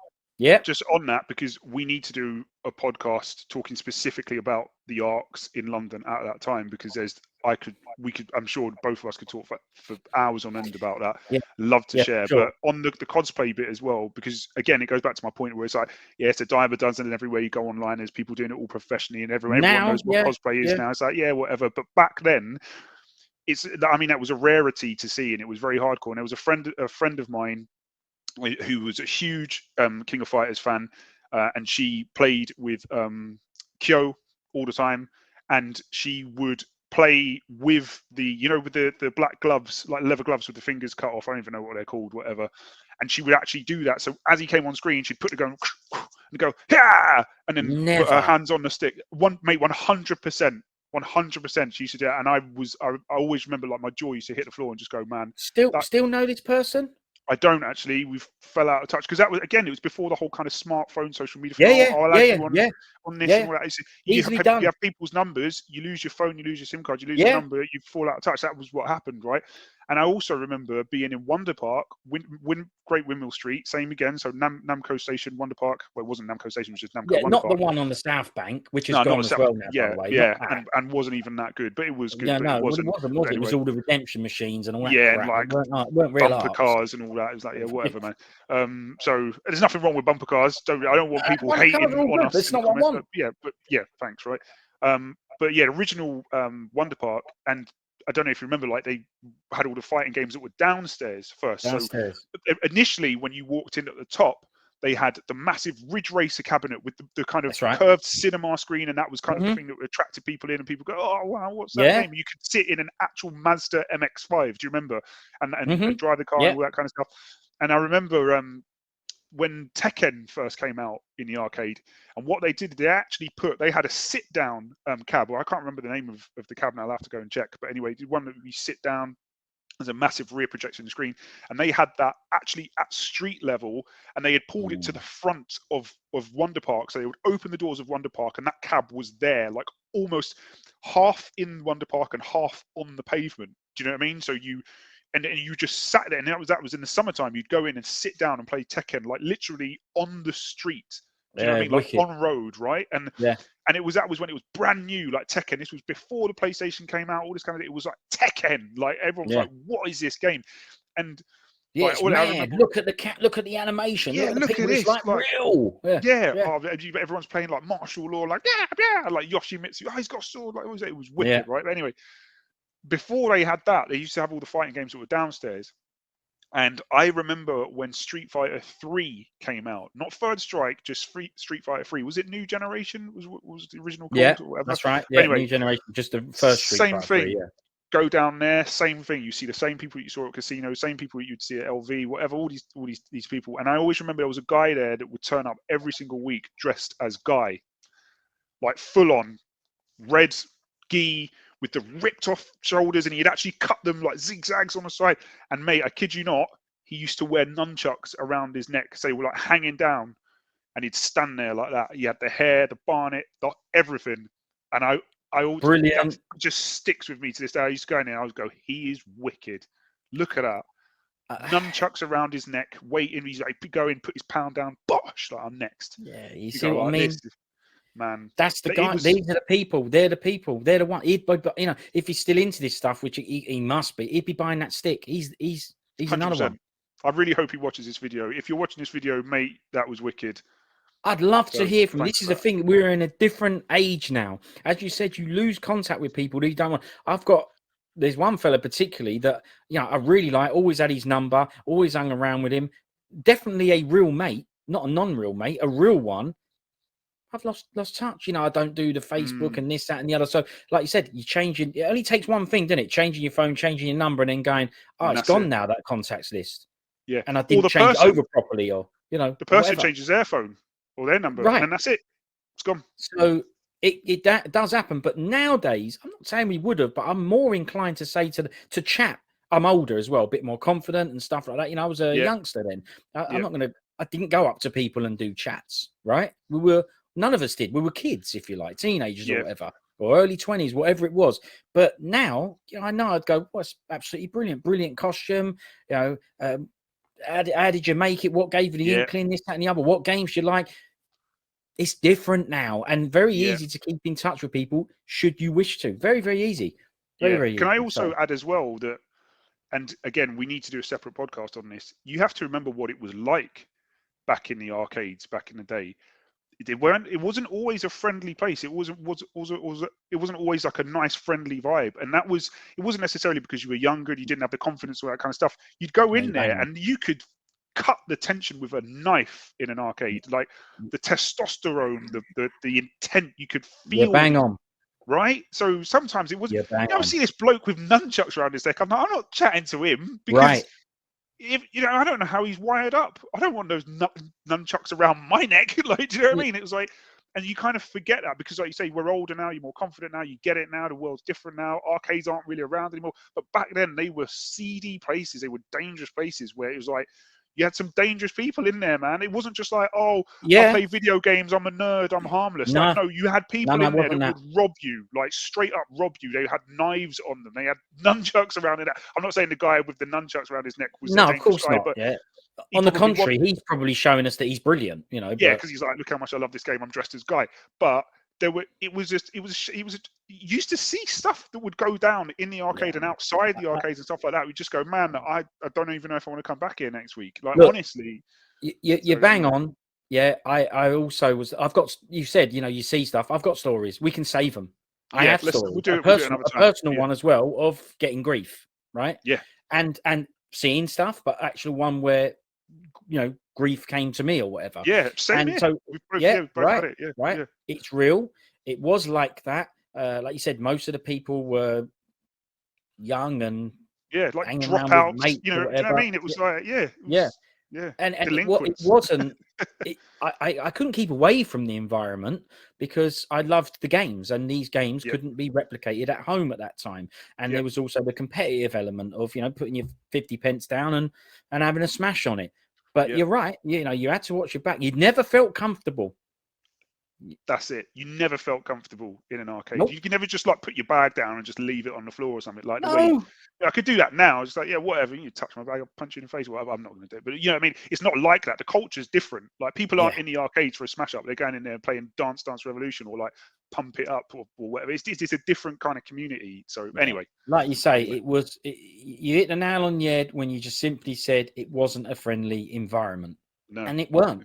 You felt it. So well, we'll have a chat about it later, right? Because there's a lot of things I want to cover, and it's good to do this because we never know where it's going to go, and that's what having a natural chat does. So I'm more than happy with what we've done. And a lot of the things I wanted to cover, I'm not going to, right? Because we'll save them for another time because we've covered plenty. But there is one more thing I do want to cover because it is based on the stick, the Astro City Mini that we haven't really discussed, and it's I'm going to just, what I want to do? I'm going to play the vid. It's quite a long vid, but I want to play it while me and you watch it together. So I'm going to do it now, right? This is more of we're going to have a chat about something that we're interested in, something that's coming out, etc., etc. And there's a lot of things that I say I'm going to just leave off this podcast because of we ain't got time constraints, but no one wants to listen to something for hours, and we could go on for hours. We've proved that, right? So ready? I'm going to play a vid now. And this one I'm going to say to you, you tell me to stop, pause, whenever you like. You can chat over it. You can do what you want, right? I'm going to ask you questions as I'm going through it and all. Ready? Let's go. Let's go. 2020年12月17日、セガ60周年プロジェクトとして蘇ったアストロシティミニ。ミニサイズになったアストロシティ筐体に37本のセガクラシックアーケードゲームを収録。世界中のゲームセンターファンから愛され大ヒット商品へ。伝説は終わらない。アーケードクラシック。 So my presumption there is they're having a chat about this one, right? The Ridge シリーズ化決定。2022年ニューモデル。 Come on then. アストロシティミニ V。 縁のない大型 4.6 インチ4対3縦型モニターを採用。ファン待望の縦画面仕様。 So, first off, this is not a 5. This is not a V. This is a V for vertical. Is my more than educated guess, right? Vertical version. He just said there like tate, which means vertical. So he's talking about the screen mode. So yeah. There's a reason he's real at Jappers. We won't go into it. よりリアルになったデザイン。そして聖地ゲーセンミカドが開発協力。ゲームセレクションやボタン設定などゲームセンターさながらの仕様で遊べる。こだわりの設定にできるディップスイッチにも対応。どんな局面でも瞬時にセーブとロードができる簡単セーブ機能搭載。さらに HDMI 接続時は Right, so at the 外部 moment, 縦 you 画 can 面 tell, ディ right? スプレイ I に mean, も I 対 don't 応 need you to tell me more clear. ブランドの垣根を越えた国内6社7ブランドが夢の実現に協力 I can't hear you. 1999年までのシューティングゲーム I'm The saying, volume of the hang on. video's What I powers. could do, right, hang on, Yeah, hold go on. go I think I can turn the volume down a bit, right? Now, when I play it, tell me if you can hear を me. 中心に Can you ヒ hear ッ me ト now? 作 Or... 22 Yeah, 本 a bit 収 better, yeah, 録 go on. All right, I'll turn it down a bit more. それではアストロ Because シ we ティ don't ミニ need V に power 収録され volume る on the 伝 bit, 説 right? のアーケード作品 But I'm guessing at the moment he's just chatting about the aesthetics of the machine, the fact you can plug it into the telly via HDMI and stuff, and USB ports and whatever, right? Yeah. However, there was one key thing that he said at the beginning. I didn't catch all of it, and it's actually a really, really important part of this, which I'm going to have to go away and research. He mentioned Mikado Game Center, which is I did see that, yeah. yeah. Now, for the uninitiated, and I don't want to get this wrong because there are members of the STG community that will rip me a new one who know far more than I do about this. But Mikado Game Center is, I mean, he's absolutely legendary in terms of arcades in Japan, and it's known for like specifically location tests and special versions of fighting, well, and more specifically, here we go, shooting games that are only available in that arcade. So let's say Right. there is like I'm trying to think of an example. I'm going to be completely wrong on this. Something's telling me like Thunder Force, maybe one of the most recent Thunder Force games. They did a revision of that arcade board, you know, like a different mode, a different arrange mode of that game that is known as the Mikado version, and it was only in that arcade, and it's made specifically for that arcade because that is where the hardcore guys go to play the hardcore shooters, and you'll get versions of games in that Mikado Game Center that aren't available They elsewhere. use it as a test center and all that, Yeah, and because they know yeah. everyone's going to go there. Is it So I'll still? have So to it check the still video exists? and sorry, come on. It still exists, right? Then that. It's still there, yeah. Bizarrely Wow. enough, despite Brilliant, everything that's mate. happened over the last 2 years, yeah. So I'll have to go back and find out what the connection is with Mikado and this. But I assume, I mean, it just makes this, it gives the street cred of this like even more street cred. It just makes this even more of an amazing unit. So I'll have to check what that is. But anyway, I haven't seen this video before, by the way. So this is the first time I've seen this. I've not watched it properly. I've obviously seen bits of it because I grabbed it, right? But anyway, let's have a watch, right? I'll put a bit of volume on. Yeah. 斜め上から見下ろすクォータービューを採用し左右の移動だけではなく高度の概念も See, 実装 can した you シ hear ュ me, ーティン Gav? グゲーム Yeah, Johnny? yeah, I 砲 can 弾 hear や you. ミサ Yeah. イルが設置された基地 Yeah. Down the bottom left there, you see it says 1982, so it's quite good that it gives us ゴテゴテっ Yeah. としたデザインの指令ロボットを撃破 Amazing せよ game. 燃料ゲージ製なので基地では燃料タンクを破壊するのをお忘れなく I think I've got the volume levels right now. Yeah, バ that's イク fine. スーパーカー水上バイク Yeah, good idea. A good idea for a vertical game, right? A driving one. 規定の Going カ up ー and ボンを走 down. 破するレース&シューティングゲーム 1986 action fighter. I'm going to say it. Never played it. Yeah, I've never played this either. I know Ring a it. bell But anyway. 幻の遺作が今完全復刻随所に登場するセガキャラや衝撃のエンディング I think を it tells you down 注目 there, the bottom right there says Sega, so I believe that means that's a Sega game. I think so. yeah, I'm and it not said 100% something sure. about Mikado as well, which マ I'll ッ have ト to に check. 叩きつけられた衝撃の This is a weird one for me because Wrestle War, never knew it was a 目を見張 vertical るで game. かいキャラクターが技 I を weird, never played right? this game, and I also didn't know it was vertical either. Yeah. Vertical, yeah. ドロップキッ For ク a, you know, a wrestle game, seems バック weird. ドロップといった技の描写が細かいのはきっとプロレスマニアのスタッフがいたんだろうな Desert Breaker ショットをバリバリ打ちながら So, すぐに Desert Breaker, 1992, another Sega game. You can see it's Ikari Warriors, Shock Troopers style game. I've not played this either. I've not played this either. But I agree, yeah, Ikari Warriors, Shock Troopers reference, really good. Yeah. What's the other one? Mercs and all that. That's the game, isn't it? Yeah. You see, bottom right, it's changed now. Look, Seibu. Right, can you just pause it real quick? Sure. This is why I'm doing it. Let's go. I said Thunder Force when I was talking about that Mikado revision. It was actually Raiden. It's just come to like the moment I've seen Raiden. I was like, actually, it was Raiden was what I was thinking of. Mate, I haven't had my Weetabix this morning, but this is a classic example.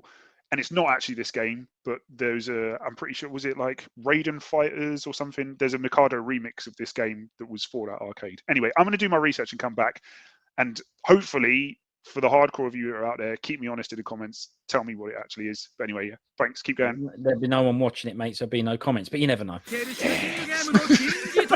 But it's right, though. This is how it starts, right? Yeah, yes. Now, I always knew or referred to this game as Raiden, right? Yeah. But when he announced this game, he says Raiden. Yes. So, am I changing it? Is it Raiden? It's Raiden in Japanese, yeah, but it's Raiden Okay, to us, isn't okay. it? In the same way that, like, Ryu from Street Fighter is Ryu to us, but in Japan is Ryu. So, oh, yeah, let's go. Yeah, let's go. Yeah, Let's brilliant. go. Batsugan, let's go. Where do I So say? 1993. These are obviously all going to be based on ARCs versions. If there's conversions of these games on Saturn or whatever, then fair enough. But Yeah, I yeah. think these are all based on the arcade version. What a great game. It tells you down there, the bottom right, who the game, you know, who made the game or whatever. Oh, man.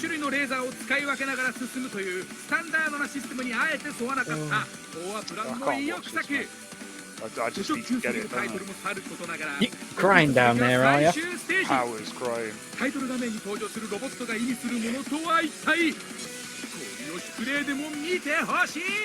Look how speeds that game is. Yeah, Bloody that's ridiculous. ridiculous, man. Ridiculous. Again, don't know the game, not played the game. Yeah, V5. I haven't played this either. And this is, yeah, this is an obscure one for me. I mean, I love my shooters, but I don't actually. Yeah, me too, I yeah. don't think I've actually played this. So that's what it's called, is it? V5, alright. Yeah, yeah, V5.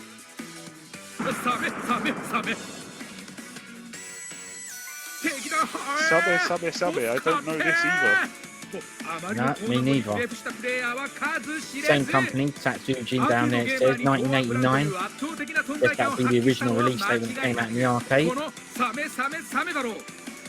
Did you say Same or Game's still Sabe? look amazing. If you're saying Same, that means shark. Well, I'll have to go and check what that is because I can't read that kanji. Oh yeah, Outzone best. So another Shock Troopers Ikari Warriors file from 1990. They don't make games like this anymore, man. I know. Look at the logo thing, man. Just look at that Outzone writing. Look at that, man. You know what, mate? You're right there. Look Right, at let's that, see if I man. can get that logo because Look, this it's all fire is on it. this is what the chats are. Just Look at that. It's all like metal. look Like at it. bolts coming out. There's fire going on. And look, it's like Outzone. Right. You're like, man. Look at that. Some at of the letters are lowercase. Some of them are uppercase. This is, oh man.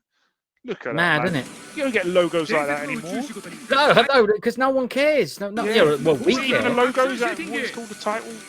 Title graphic? Yeah. It's the logo for the game, isn't it? Well, like I say, someone's put some effort into it. It matches the game. But look, smash, fire, smash up, metal Yeah. business, tanks. Look at that. This is another one. I've heard about this game a million times. I've never played this. No, me neither. See, this is the thing with these games, right? Like you said, you like the shooters, I like the shooters, I like games from this era. This is my era. But when these games were out, if they were indeed out on a home console, yeah, I might have been playing Neo, for example. Yeah. Back then, we were youngsters. We only had a certain amount of money. What were we supposed to do? I couldn't play every single game. Look, I was going to quickly pause it for this quick bit of chat, right? The difference here is, nowadays it's very different, right? People have got all sorts at their disposal. They've got a PC that can play these games. They've got mains. They've got emulators and all sorts. But back then, we only had the real physical stuff. That's why we're still into the real physical stuff now. That's what we had. So if that game there came out on, just call it Saturn then, let's give it a Sega console, the likelihood is it never came out in Europe and we never got hold of it. So we'd then have to get an import, which wasn't that easy. Yes, there were import game shops back then, way more than there are now. There's basically none now. And there was plenty there. But then that game most probably would have cost us, I don't know, 70 to 100 quid, something like that. Yeah, and let's not forget, I mean, 70 to 80 to £100 is a lot for a game now. Do you remember how much it was back then? That was I was unthinkable. into Neo. Yes, yeah. So I it was don't even know how you blazing did me. that. That's That was my nuts. thing, right? I loved it. So if I had money, it was going there. But I Yeah, you remember must have Burns. been. He used to use his credit card. He's a little bit older than me, only by a few years. But he used to use his credit card and go, "Look, I'll get it for you because you can't afford it, and then you pay me, pay me back each month or whatever." That's incredible. I didn't have a credit card, Mate. right? He's sent from heaven, isn't he, to do that? Yeah, no, he was Mate, amazing. you would have had to sell a kidney. I'll That's be what I'm honest. saying, right? But Yeah. he was qual. He knew he's real at Neo as well. He knew what I was going through, right? And it's something we enjoyed and played together and experienced the whole thing That's together incredible. doing it. Yeah. So shout out Burns, what was man. I supposed? Yeah, man, go Yeah. Burns, brilliant, right? And listen, Burns is still qual. He's still into it. Any of the stuff you see on my channel, all the logos and the graphics and everything, I'll use this opportunity to say that's thanks to Burns. Shout out to Burns. He's the one who went, oh well, you're into games. I know what sort of games you're into. You all right if I base it on the big red Neo Arcade? I went, listen, have free reign because I don't have to tell you kind of what I'm after with this because you know me and you know what I'm talking about. So yeah, thanks to him for doing all that because I do appreciate it. But that's amazing. Yep. Yeah, it's wicked of him to do it, right? This stuff we couldn't get everything. Right? Now someone might go, some 20-year-old could sit there and go, well, I've played that game. I'll go, all right, well, no worries. I couldn't back then. If it weren't in the ARCs and if it wasn't available and didn't get a European release, I'd have to get an import if I could get hold of that import. And I'd also have to be able to afford it. It's not the same. And look, is it good? Okay, yeah, maybe it is good, right? Because we can have exposure to all these games. But this stuff is from our era. But don't be surprised if we ain't played or own all these games because or even heard of it. Can I also say as well, one thing that you forgot as well is even if you had the money for an import and you could get the import, how do you play the import? Right. You've either got to have an imported console, which was ridiculous money, or you'd have to pay to get it modded, which was also expensive. And how did you even know who could mod a console back then? Right. The word of mouth, the circles, the kind of things you'd have to go through to kind of go, look, I want to chip my PlayStation, or I want to get, like a Super UFO from my Super Nintendo, or a Wildcard DX, or that was like, and we need to do this on another podcast. I know, well, exactly right though. There was a place in Chinatown where I would go, and there was a guy. It was like back street alley stuff where you'd go in there. I kid you not. It was like in Gremlins when he goes to the shop in the beginning of Gremlins. He's that little bric-a-brac shop. He's got all little things in there. Like, I got a little Mogwai. It was like that, but with like electronics. And you'd go in there, and I'd see things there that I'd never seen before in my life. I didn't even know what half the stuff was. And you'd go in there, and you could, I'll chip your PlayStation, 40 quid. Do you know what I mean? Come back in 2 hours. It's done or whatever. Stuff like that. You'd go into, do you remember Loot? Do you remember the Loot magazine, the Loot newspaper? Newspaper, that's right. Yeah, you'd go in there and it'd be like, loved it. PlayStation modifications, call this number. He wouldn't even tell you what it was. Correct. You'd have to call up and just go, right, and it'd be some bloke in Dagenham would come down in a car and go, right, I'll take your PlayStation. And you'd have to just trust him and just hope that your PlayStation came back. You'd have to just hope that it came back. Like, or whatever console it was. Or whatever it was. Or money. Yeah, you have like a switch on the back. Someone. Yeah, PAL to NTSC, all that kind of stuff. There was that as well. Yeah, about my Saturn, right? My Saturn, it's got buttons inside the RAM cart slot that you can change it to Japanese, US, Europe, or whatever, and a 56 hertz switch on the back. They said you had to get all this stuff done and all. Look, this is a separate podders, right? It is. It is. We need to come back to this. There's a lot of history here and a lot of things that we're going to want to discuss, but let's get back. Let's get back. All right, let's get back to video. Don't know how to play it. All right, hang on. Okay, I've played it, but it's not on the screen. Hang on. Yeah, well, what I'm learning, innit? You know what I mean? All right. Hang on. Yeah, we're in. Hey. Another wicked flaming. Look at the flames of that logo, right? It's like bird wings. Yeah. I mean, on fire. Burning. I think that last character, that middle one is like human, and then that last one is like 10, which means like heaven or something. Or something, I don't know. But he's having to do mad dodges on this one. Look at it. Look at this,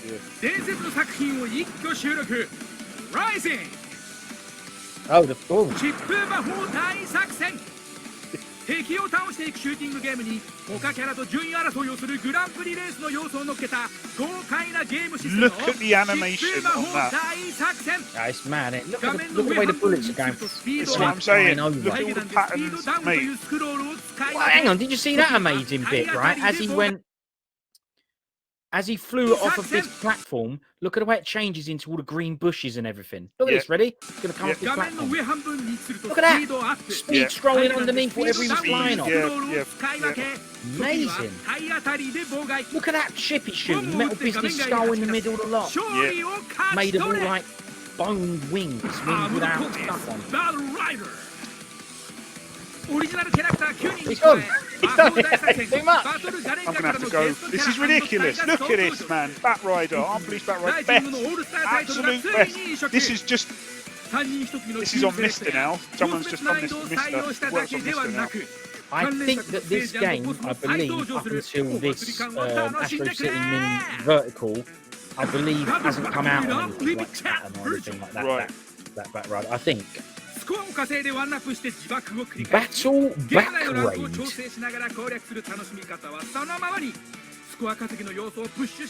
at the bushes.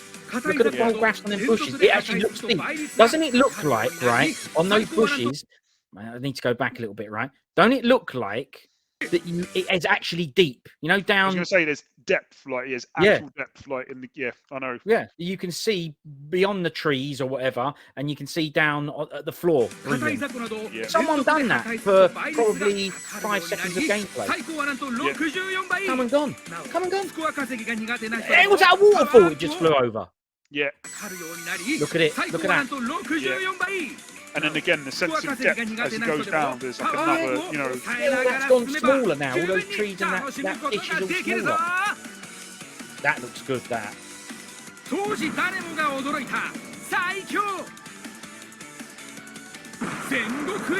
Game Night's brilliant. Every time they're announcing a game here, yeah. Game Night's brilliant. Like, yeah.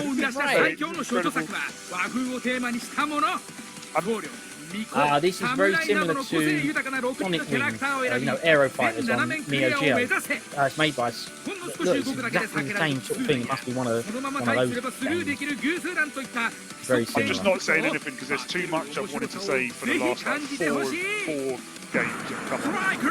So I'm not saying anything. Same for this one, I'm just not even saying anything. P38 ライトニングやスピットファイヤーマーク7といった実在の戦闘機を操り全世界の転覆を企む謎の秘密組織キャニーに立ち向かう最強を代表する看板タイトル世界各国を駆け巡る硬派なミリタリーに徹したゲームかと思いきや終盤では宇宙や月面に関わるとんで He も must プリ be saying brilliant stuff about these games as well. That's another thing. This bid is a lot better than I even think. It's already brilliant because I've got the Japanese chatting over it. But he's probably telling me about this game, a bit of the history and all that. Look at the watergraphs around them rocks. The animation. This had a lot of releases, didn't it? Like Dreamcast and that. There was Gunbird games, weren't there? Yeah, this is on everything. Right? Most recently, Switch. They did a Psycho collection, and this was part of the collection. Right. So it's one cartridge that had a bunch of Psycho games on it. I think they've actually got two of them. It's like Collection 1 and Collection 2. Yeah.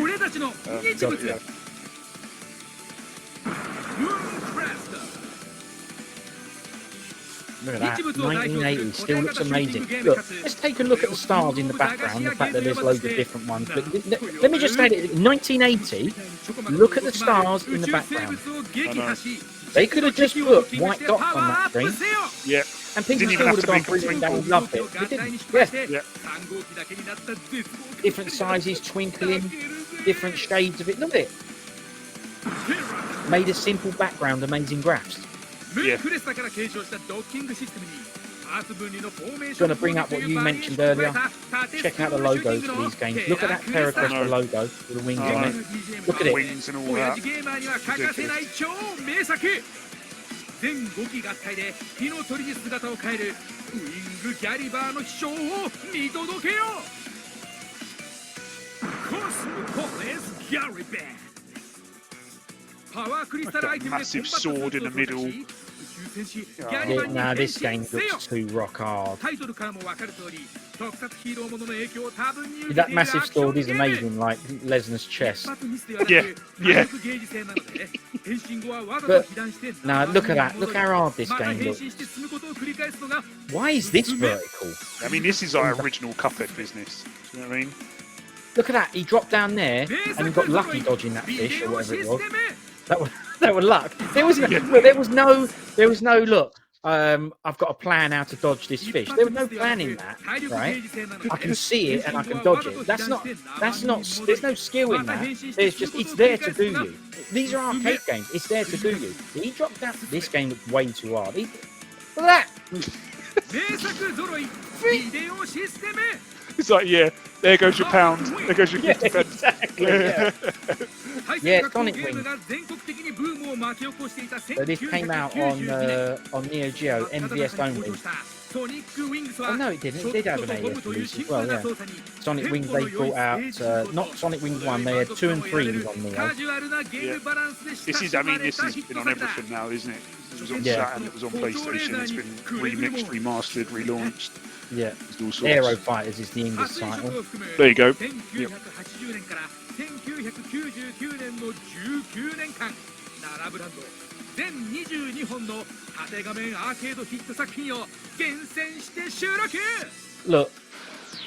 夢のシューティングスター集結。アストロシティミニ V。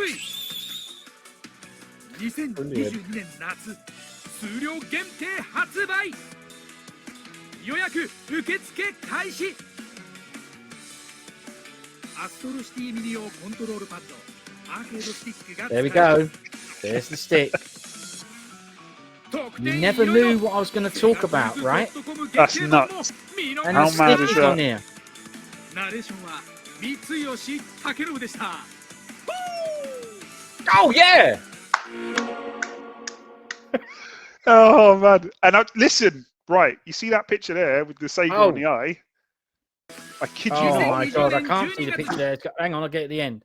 It doesn't matter. Yeah. Well, that. I kid you not. I've ruined it again. I'm learning, mate. Here you go. There we go. You know, like on my iPad, you know, you can set the like the background image. Yeah. It's that. I can't even be bothered to go and get it. I don't even care. Like I know, you know, I know. It's on my iPad. That is the background image. Mate, honestly, I haven't actually watched that trailer before. I know about that unit and I knew it was coming out. And I'm pretty sure at the end there, does it say it was out in September 17th? That's right, December 17th, 2021. Yeah, definitely 2022, so yeah. So 2022, or maybe it was like pre-orders going live or something. I can't read enough Japanese. Anyway, that trailer was amazing. And we could do a whole podcast on that trailer, like the energy, the way he's announcing it, the logos, the game titles, you know, and at the end, Astro City Mini V, and he's like, "Ah, get it!" Like, and it's all on fire and all that. Man, just don't get this. Where is that passion these days?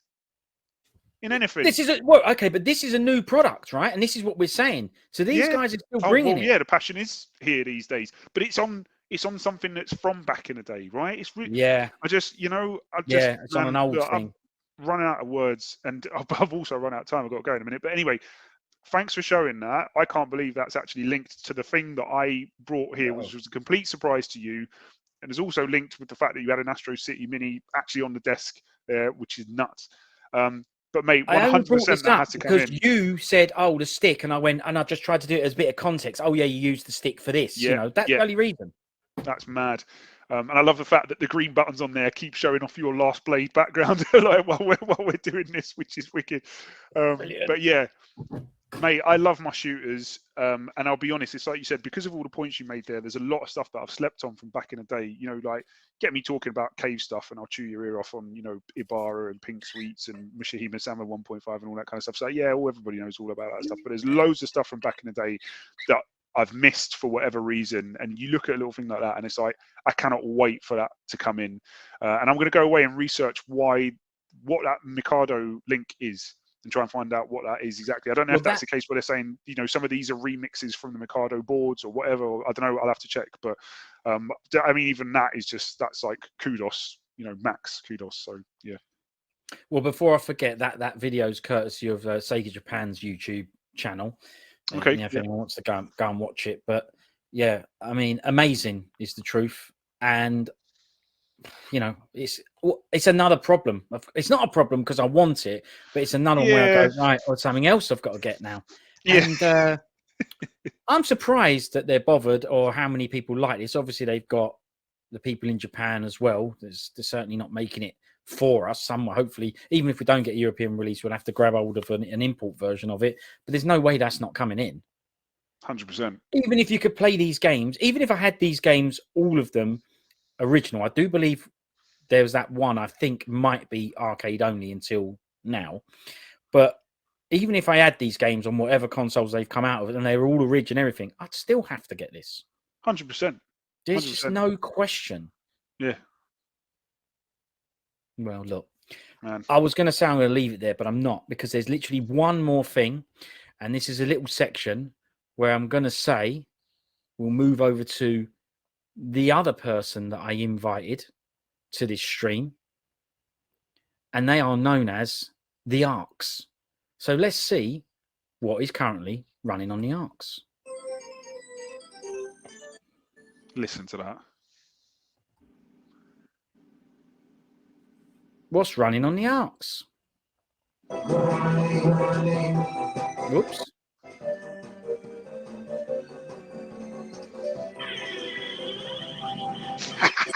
Bosh! Get out of there. Yep.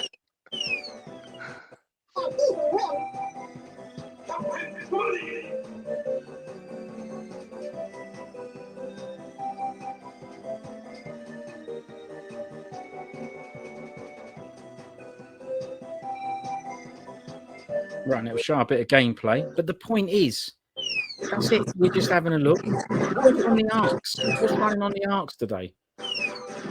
And we can see what's running on the Arcs. Not only that, given what we've been chatting about, it's all Sega Blast City business Blast again. City Maths and running Neo Geo as well.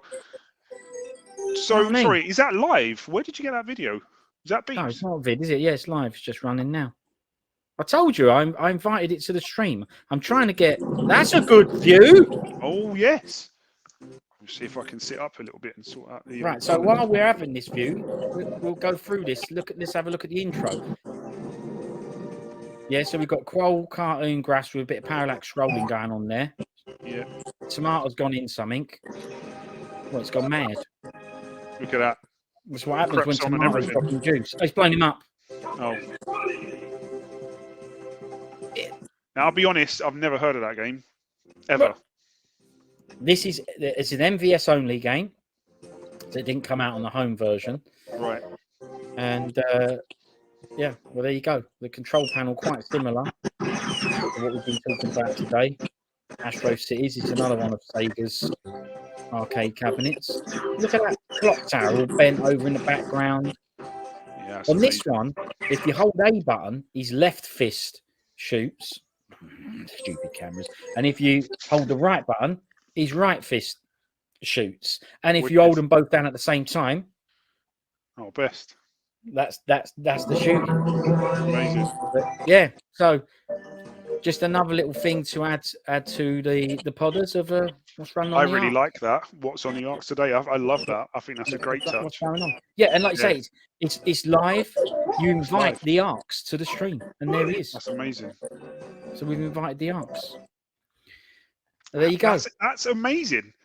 That was a genuine surprise, and that was wicked. And I don't even know that game, Captain Tomaday. That's the thing, though. But if we do that, we can also have a chat about the game. I've barely played that game. Right? I ain't had it on MVS. Right. I think I have had it on MVS for ages, but I just ain't had the chance to play it. It was Andy. The cart was there, and I went, right, that'll do. Saying a bit more, not a King of Fighters, if you like.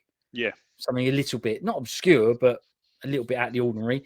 It just so happens to be a shoot, and we've just watched a load of shooters as well.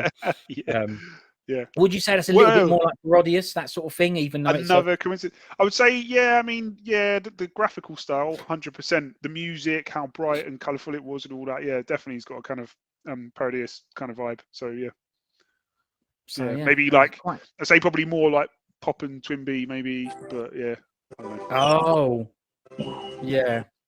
Well, look, we'll always try and find something to run for real there in the background, and it means we can have a chat about it. Whether you know the game, don't know the game, Yeah. want to discuss the graphic, the art, the company that made it, what consoles, if anything, on it was just arcade. Like I say, this is an MVS only one, so it is a Neo game, not an SNK Neo game, but it came out in the arcade only. And yeah, there's a different level. Yeah, I can see, yeah, smash. yeah, I'm that's gonna have right. to play this game. I'm gonna have to get this. Yeah, let's get this You down. know what I mean? Yeah. Oh man, So quite All good. right. So we'll leave it there then. Thanks very much. It was length, but could have been more length. I'm sure you had loads more to say. I had bucket loads more I could say. Yeah, There was a load more things I had in the agenda, which, like I said, I went drop them. They'll be there, and we can discuss whatever at another time. But I'll be honest. There were parts of what we talked about today that I was actually quite emotional. I'll be honest, but well, we'll get onto that another day. So yeah, in a good way. You know what I mean? Good of memories, course, man. yeah. Anyway, I understand that. I mean, I'm with you. Yeah, we're talking on the same wavelength here, so I'm the 100%. same. Yeah, and that's right. It brings back good memories, like you say, nostalgic memories. It also brings you back to the people that you used to hang around with doing these things and whatnot. And these are all good things. So, and it's I didn't know you then. I knew you after that, but obviously you were doing the same things, just separately. I was in that Good Street casino downstairs. I'm guessing you were in there sometime. I was there as well. You were at that Wonder Park on Windmill Street. It's not that we were in there at different times. I just didn't know you. That's it. Yeah, and can I just say as well, like, an interesting thing about the Goose Street one, and I know we need to save this for a different podcast. One of the reasons I used to go in there is because it was one of the only arcs in London that had a good balance of fighting games and shooting games. Because a lot of the other arcs didn't have shooting games; they only had fighting games, or they had beat 'em ups, like side-scrolling beat 'em ups. But the Goose Street one, downstairs under casino, you'd go in there and they actually had, they had like Ketsui in there, they had, Raiden in there, for example. And that was one of the reasons I used to go in there, because I could actually Raiden, you could actually play a mix of fighting games and shooting games in there. So anyway, Raiden, sorry, Raiden, yeah, Raiden, yeah. But yeah, well, there you go. So anyway, look, thanks very much for doing it. Thanks for having me. Yeah, no worries. What a great partner to do certainly that sort of thing with, because you're into the same stuff. So yes, brilliant, mate. Thanks very much. If anyone did like it or stayed to the end, it's absolutely unbelievable. But I could stay a hell of a lot longer and do a hell of a lot more chats because, but I'll leave it there. Thanks, mate. Likewise. Thank you. Until next time. Can we do the old... Always.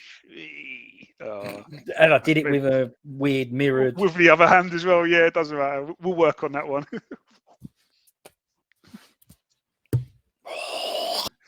Right. See you later. Thanks very much. See you later, mate. Bye. Take it easy. Bye, mate.